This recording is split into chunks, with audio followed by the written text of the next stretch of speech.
Heizen mit Holz ist eine jahrtausendealte kulturelle Errungenschaft.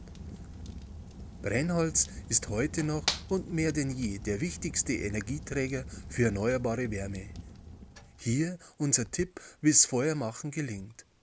Sauberes, gepflegtes Holzfeuer braucht 3 Dinge: trockenes Holz, Sauerstoff und die richtige Zündenergie. Trockene Holzscheite sollten im Abstand von 2 bis 3 Zentimetern so aufgerichtet werden, dass ein Zündreaktor entsteht. In diesem Umfeld kann die Flamme des Anzünders möglichst schnell und möglichst große Flächen des Holzes angreifen. Die Zündflamme beginnt die Zellulose aufzubrechen und diese in Holzgas zu wandeln. Eine Kettenreaktion kommt so in Gang. Neues Holzgas zeugt neues Feuer, neues Holzgas.